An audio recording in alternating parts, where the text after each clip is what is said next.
You know, it sounds logical just to have physical controls on the slider, but for some reason companies are just not doing this. And what I also really like is the fact that the on-off button is really quick. Like, you hold it for 1 second and it turns on.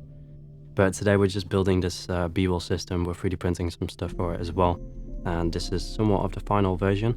I don't expect to be many more upgrades after this. It's really in a good spot at the moment. And, you know, it was inspired by DSLR video shooters stand system. I adjusted that idea a little bit to work for B-roll shots. After a certain period of time there, I got really frustrated with the slider that was on that thing. So I have the slider from Edelkrone. It's extremely expensive and it just doesn't work, because oftentimes it would crash and it would just point, you know, a completely different direction. It would ruin shots, that kind of stuff, and it jitters as well. So overall, it's just a lot of money for a really bad slider. And somebody pointed out in the comment section of one of my videos to check out Accsoon, as they have this really awesome slider called the Top Rig S60. Good battery life, physical controls, and a very simple design to where it almost just can't fail, right?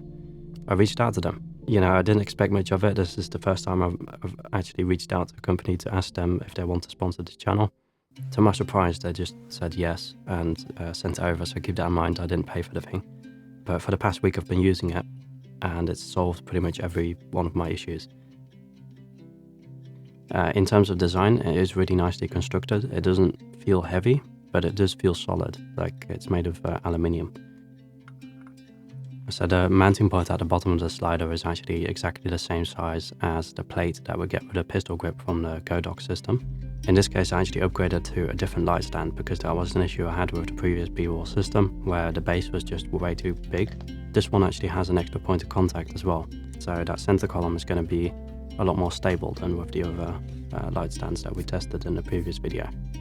Now in this case, I'm actually mounting it on these ambitful pistol grips because it has an extra point at the front there as well, which will allow us to mount the slider in a different way. But mounting the slider on this thing like this is already really great. Like, if you record any kind of content, this is going to save you a lot of time.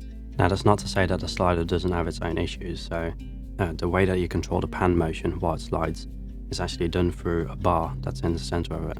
But the bolt that's holding that bar in place, on one side it's on the top of the slider, really easy to reach. On the other side it's actually on the inside, which is somewhat more difficult to reach. It's not impossible, but it just slows down the process a little bit. So what I did is I just unscrewed that bolt, put it on the underside, and that makes it far more easy to operate. And yeah, that fixed the issue for me. So another issue I ran into was with the pistol grips, as they're not necessarily made to be operated with sliders on them. So when the slider moves over that center point, it kind of dips really quickly, which is really ugly in the footage. So I first also wanted to see what's actually inside of these things, because I have this sensation I have this issue with myself where I keep thinking that things are really complex, and then when I take them apart, it's really simple. And in this case, it's the same. It's basically just a spring. This lever is pushing a piece of metal forward, and when you release it, it just pushes against the bar. Really rudimentary design, but it works. You know, first I thought like maybe sand it down so that it's more flush mount with the center column. The reason I didn't do that is because we're using ambitful poles, and we can screw on different segments to adjust the height. And that also means there's some slight, you know, rims around it. And what I was afraid of is if we sanded it down, that it would get stuck at certain points in the slider pulled down. And it's not necessarily my problem that it tilts slightly. It's more that in the middle of the slide, it kind of jolts, and that's really distracting. If it just bends a little bit, that's not really a big issue for me. So yeah, that first print came out pretty nicely. It worked as a proof of concept. Usually I just print it really thin in the first iteration, check if everything works, and then I send it off to I remodel it in the CAD program. This case really gave it a lot more room, so it would hold very firmly onto the pistol grip. Added these holders for the bolts to go into, so it really clamps on there. You know, I still see this as a prototype. I'm going to use it for the next couple of months, see if it holds up, see if it, you know, maybe it will flex out of position and we'll end up with the same issue, that kind of stuff. I've also upgraded the time-lapse setup for the 3D printer, which is really cool, where it just presses a button and actually activates the camera, and then it makes these really awesome like time lapses where it's just growing out of nothing.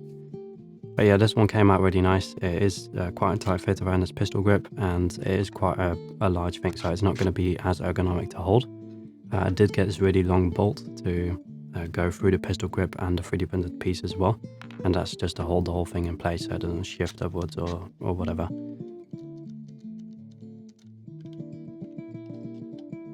And also 3D printed these little bits that go inside of the ball bearings, and that's just to hold them in place.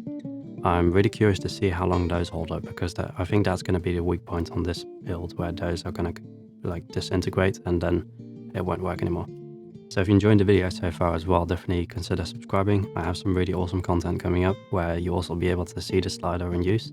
And yeah, I'm building this concept desk. I'm not sure if that video is released already because I'm recording this at the same time. So it is a little bit more difficult to move up and down with this system on there, but you know, you can see the side-to-side motion is a lot less, and in this video here I'm pushing it quite hard, so it does move a little bit, but once you have the camera on there, especially my Fuji X-H2S, there's almost no like side-to-side movement, and if there was, you wouldn't even notice it in the footage, so that's pretty great. As I said in the beginning of the video, I really appreciate the physical controls on this thing. That just, you know, I'm working with my hands all day. I put the camera on the slider, I just want it to slide. I don't want to be dealing with my phone and putting the phone down and trying to find the phone again. So this is really nice. Now something I really appreciate is that it also works in its vertical position.